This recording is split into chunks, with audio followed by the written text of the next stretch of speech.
Hi, Karen. I'm so happy to see you in your beautiful turtleneck that no one else can see, but I think you look fabulous. Katie, thank you so much. I really appreciate it. Another Village Discount Outlet purchase. Thank you, Ginger Buddha, for introducing me to the video. I love it.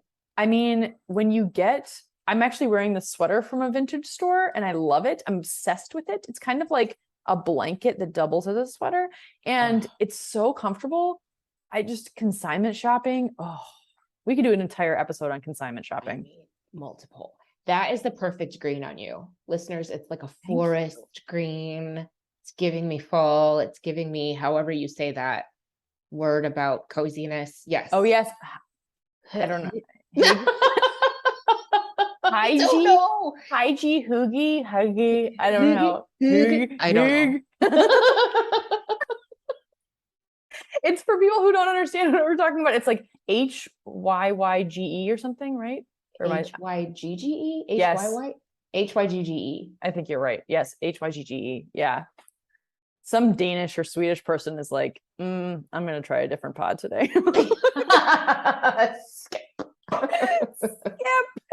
Yes. Okay. So we're both in fabulous outfits. Happy fall. I feel like we're in it. October 14th, October 17th, when we go live with this. I'm kind of loving it. I am. I'm kind of enjoying the fall season right now. How are you doing with it? It is beautiful. Is it? Really, yes. Like the Midwest really does fall beautifully, I think, to distract us from the pain of the temperature. That's fair. Like, I only at this time of year would I stand outside when it's 40 to 50 degrees outside to do anything. Yes. But when you're standing under like a brilliant yellow or brilliant red tree and it's sunny and it's 40 degrees, you're like, this is such a nice day. But when those leaves fall and there's no sun, you're like, fuck this shit. Right? That's me. Yes. And the opposite is also true, that like 40 degrees now, even 60 degrees now feels super fucking cold, whereas in January it will feel like summer. So yes, and everyone will be out in their bathing suits on rooftops in Chicago. I actually always loved that. I really did. I loved when people did that. I mean, I was never one of those people because I run cold anyway in like the middle of summer, but like it always kind of made me happy. Like I was like, okay, like I'm seeing people, I'm like observing joy. Like people are they're trying to do their best, embracing, the 16 minutes of 65 degrees in the middle of January. You do you. 1,000%. I also have a lot of questions though about their closet setup. Like, how do you have room to have winter clothes and that summer outfit available to you at the same time? Great question. The easy access does not make sense for everyone. Like I don't have everything laid out all the time. I don't know. Only recently have I put stuff away though. Like I put it in a different part of my closet. I don't know. Like, do you actually pack up all of your summer stuff and like put it in storage or something? I do. Really? Damn, that's impressive. It's because I don't have enough room because I have too much weird stuff in my closet, clothes I don't wear. And so I don't feel like I have room, but I have this absolutely enormous body-sized suitcase that currently is my seasonal clothes storage. So winter goes in there and summer goes in there. At some point I will travel again, theoretically, and need this body-sized suitcase. But for right now, it's just seasonal storage. That's brilliant to just use a suitcase. Also, I love and also am creeped out by the fact that you have a body-sized suitcase. Like that like that. I mean, it's okay. Yeah. I mean, just owning it. Like a person could fit in there. Yeah. Alive or dead. But yes. Correct. Yeah. I don't know how else to describe it. It's enormous. And yeah, it's one of those that you always have to check. No question. Oh yeah, no, I'm not heaving this over my head into the overhead compartment.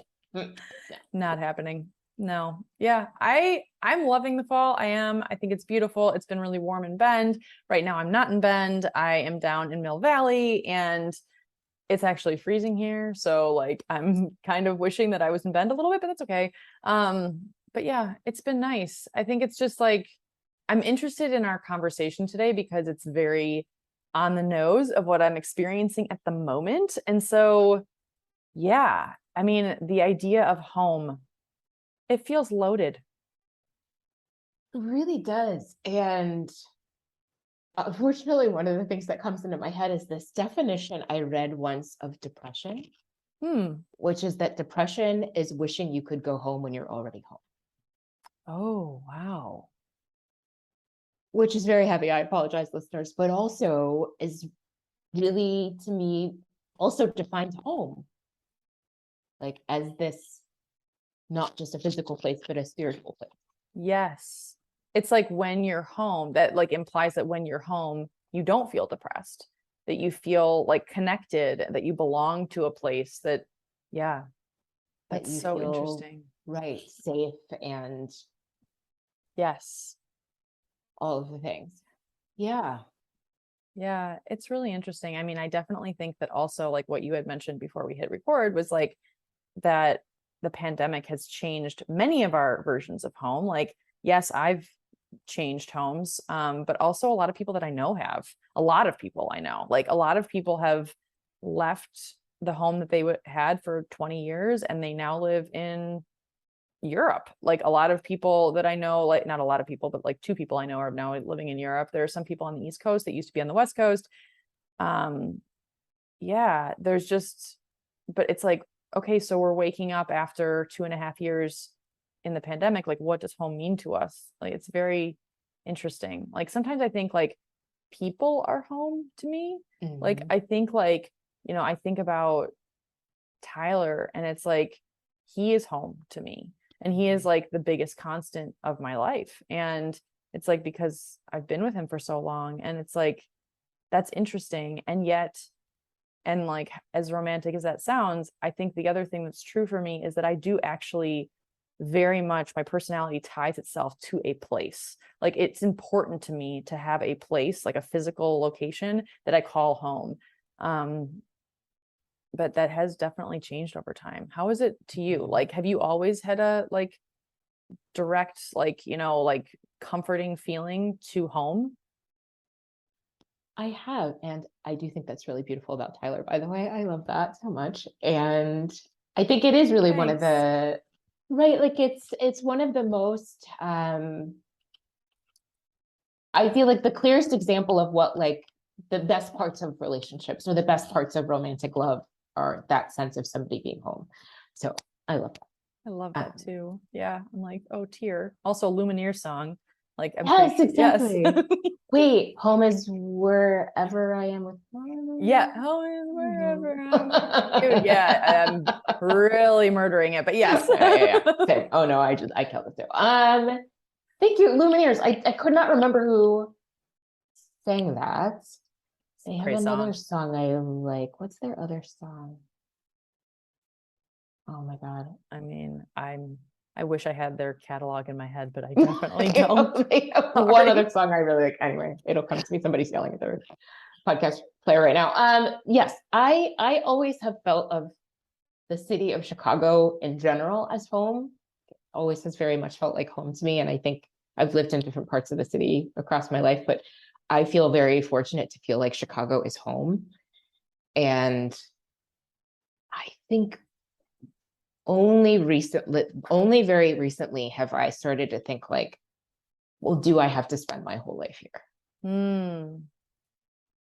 I don't know. Being in a job that is fully remote. Yep. For the first time ever, I really am like, oh, does that mean? And being with somebody whose job is transient makes me think like, oh, do I have to, not have to, but do I spend every season of my life here? It makes so much sense that you're rethinking that.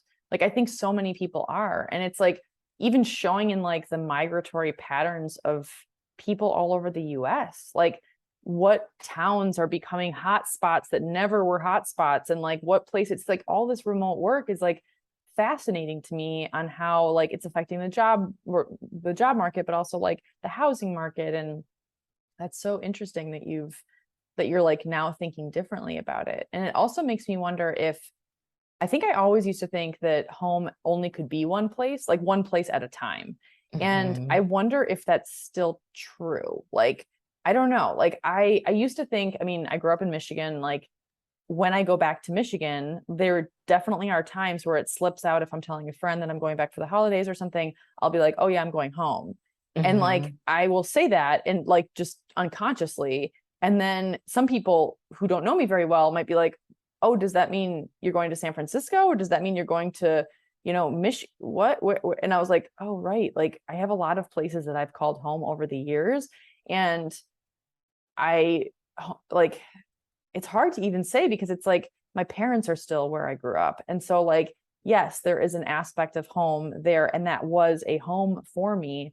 And then it's also like my family has this summer place in Northern Michigan and it's this sacred place to me. And there is all of the feelings of love and belonging there. And it's like, I've thought that was my home, but lately it's changed a lot. Like San Francisco and the Bay Area was my home for so long. And that's why I'm back here. Like I keep coming back every few months. But honestly, like now I'm feeling like I think Bend is really becoming my home and I'm becoming like very attached. And I don't know what that is. Like I had a dream the other day that I didn't even think of this before we decided on this topic, but I had a dream that Tyler got a different job and that we moved to Duluth, Minnesota. Oh God. Yeah. And we moved and I was not happy about it. And we apparently had to move very, very fast. And so we had yet to sell our house and we moved into our place in Duluth. And then I woke up one day and I was like, Tyler, I will not stay here. Like, no offense to Duluth. I was there as a very small child and I don't remember anything about it. I'm sure it's a very lovely city, but I was like, I am going back to Bend. And he's like, well, what do you mean? Like, we already have a house in Duluth. And I was like, I will not leave our house in Bend. I'm like, I am like anchoring myself there. I'm calling our real estate agent and I'm going back. And so I woke up thinking it was one of those dreams where you like don't know what's real type of thing, like where am I type of thing. It's super like disorienting. And I woke up and I told him about it, like in real life. And I was like, I just want you to know I'm not leaving this house. Like, this is like, I am. And he was like, okay, well, I don't want to leave either. And I was like, yeah, but you like have like a 3 to 5 year window where you're happy in a place and then you get excited to move on. And he's like, well, yeah, I guess the only place I'd want to leave Bend for is like Hawaii or something. And I'm like, have fun. I'm not leaving. I was like, I'm not like, I'm not leaving. Like I was, and here's the thing, Karen, like, I'm like fiercely wanting to like put down roots. And I think that it's because I've moved so much in my life that I'm like, I'm just sick of it. Like I want a one place to be home. And yet it's also really challenging for me sometimes to call Bend home because like none of my family is there. None of my closest friends are there. And that's really hard on me.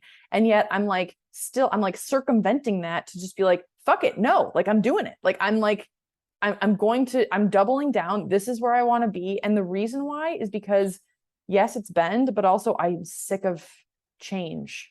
I don't know. Well, change that is out of our control. Correct. So much change in the last 2.5 years. And I hear you.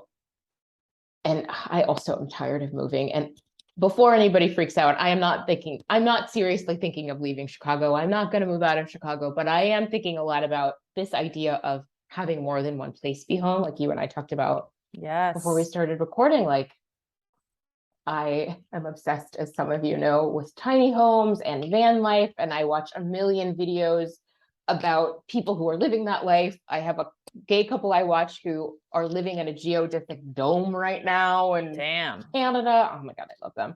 Right. So I'm obsessed with this idea of living in nature or being able to move around or being mobile and having this mobile lifestyle. And I feel like I have this very romantic notion of having a home somewhere else or having a home on wheels that is in addition to where I live in Chicago, that is a place to have respite. And so like, to start the retirement community, retirement commune, to start that somehow.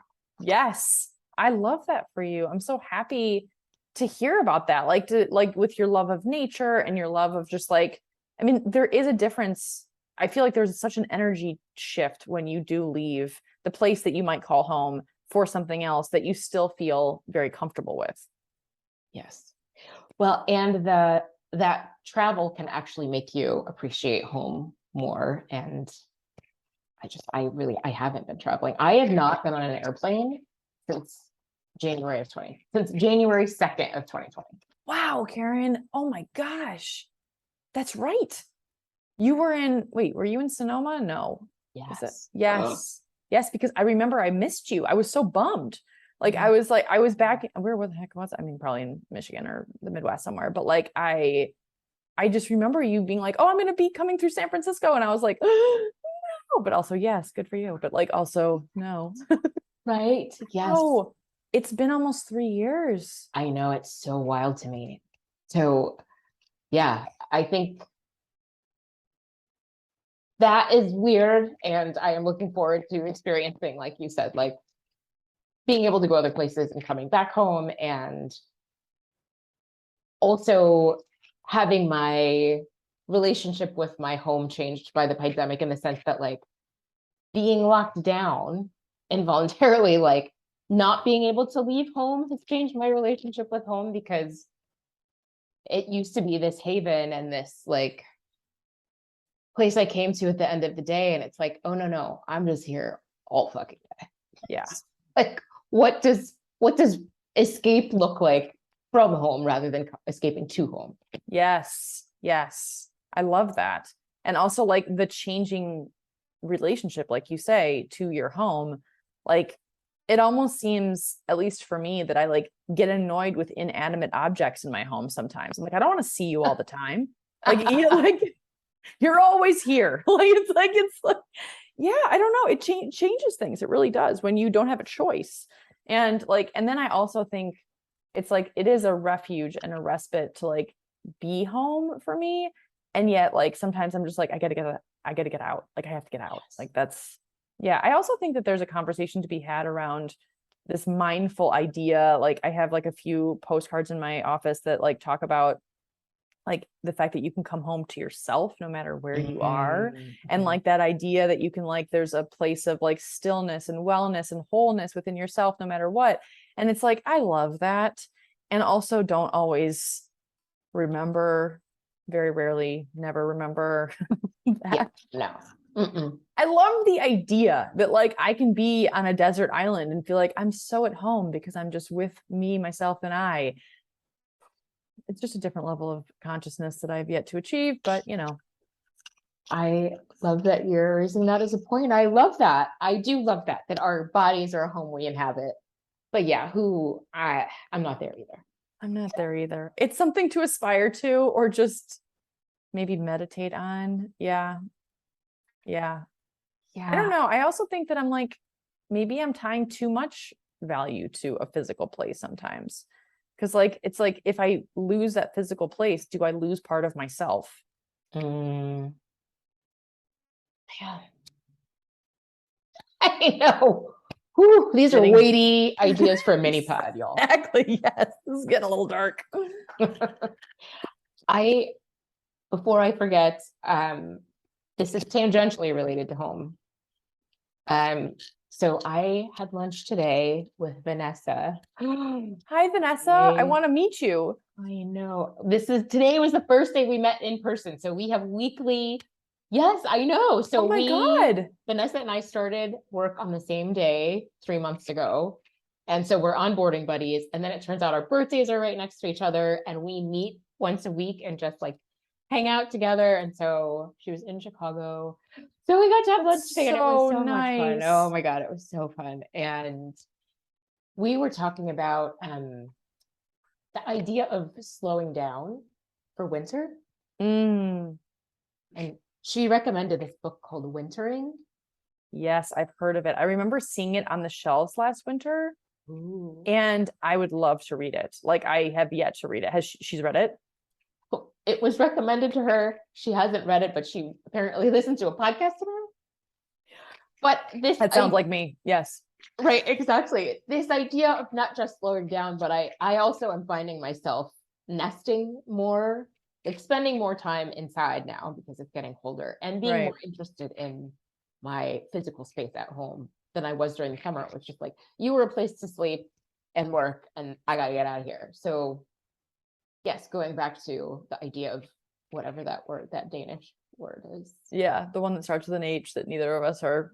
Maybe we're both pronouncing it right at one of the attempts, but I know, right? I feel like I looked it up too, and oh, I definitely looked it up when it got real hot, or at least people started like thinking about it. I'm sure it's been around forever. It's just American, society was just like, oh, what's that?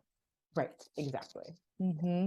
No, I love that. I love the idea that it can change over time and like it can, like seasonally, your relationship with your home can change. I also think that like the idea of even like declaring that you have a relationship with your home is kind of an interesting thing. It's like I mean, it's like some people might be like, dude, it's not an alive living thing. It kind of is though, because it changes. It changes, like you reorganize, you bring new things in, like see how I don't know, like that things work together or not.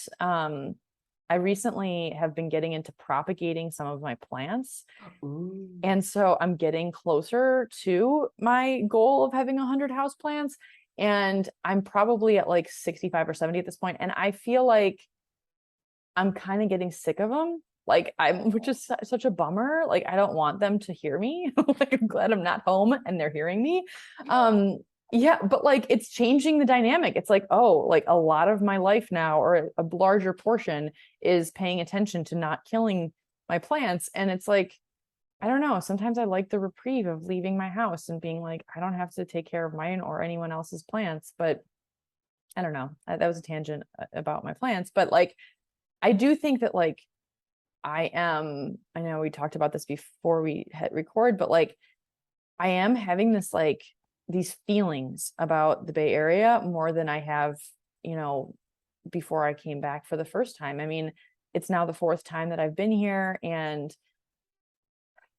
it's like I was driving around today, Karen, and I was like, why am I here exactly? Like, I was like, I know this area so incredibly well. And it's like, maybe it's just okay for me to be coming back, every 3 months and like seeing the people that I want to see. And yet, like, there's some part of me that's like, I kind of want to be in Bend a little bit more now and like finding the people that I want to connect with. And like, it doesn't feel like I'm cheating on San Francisco as much as it feels like it's like a very strong draw that I have to Bend of like it's almost like Ben's like, hey, like let's let's commit, like I Right. don't know. That feels weird even saying that. It's strange. You know what it reminds me of though? This is definitely a strange analogy, just bear with me.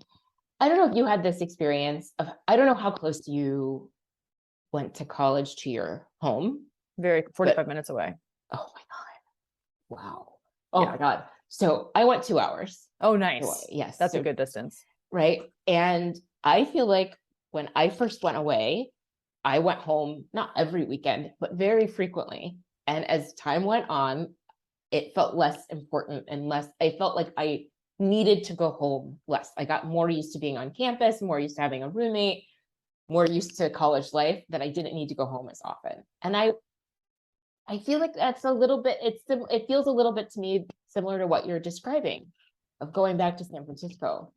That is the best analogy ever. Oh my gosh, that hits deep. It really, really does. Because thank you for saying that. It's totally true, like absolutely true. So when I went to college, I went to Michigan State, grew up only 45 minutes away.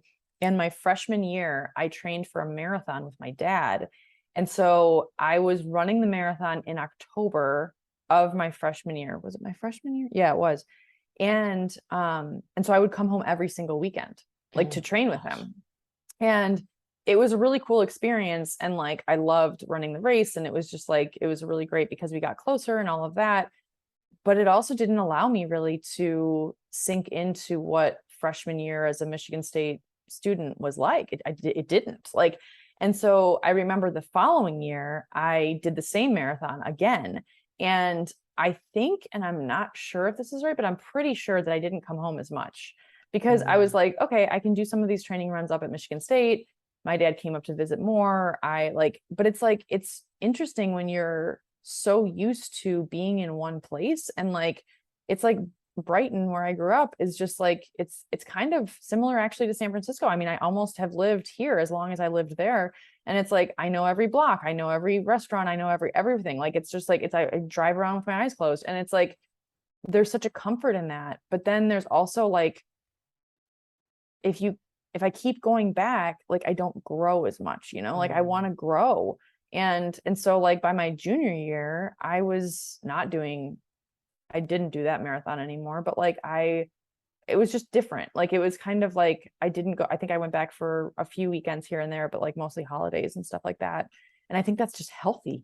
Like, I think it was just a healthy transition, not because I didn't want to be around my family, but because I was like growing older and like wanted to embrace the life that I was actually living, like on campus. God, that's a really good analogy. Shit. Ooh, I wish I would have thought that when I was a kid, as like a college kid, Ooh. Yeah.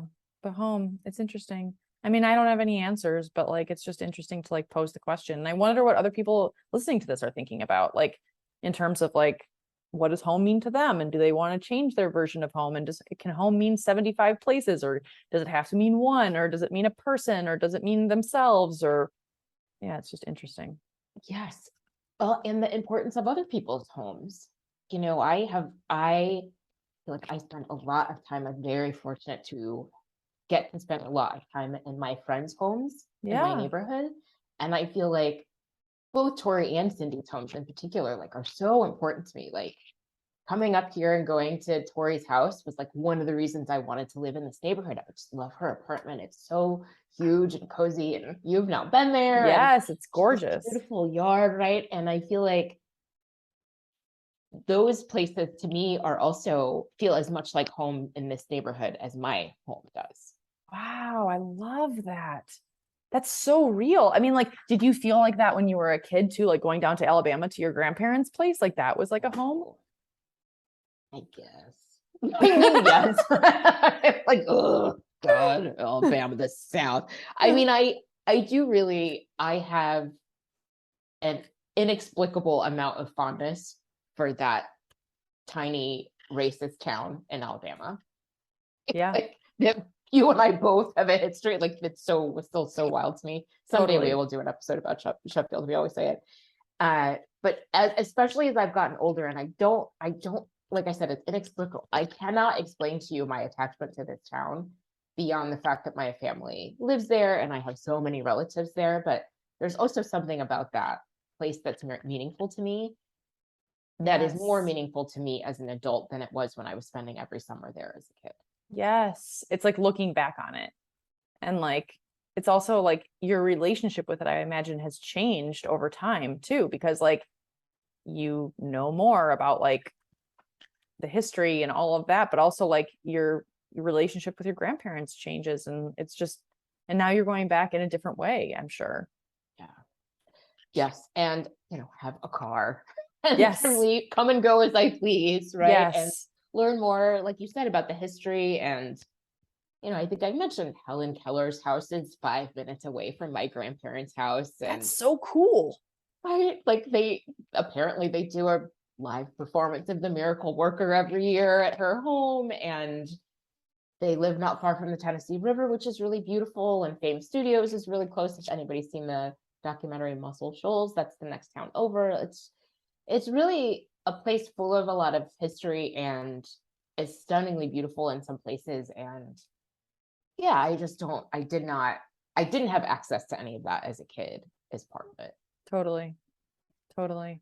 Yeah, I have my version of that is Livonia, Michigan, which is random because it's not very charming of a town, but it's near Detroit and it's probably like a half hour from where I grew up.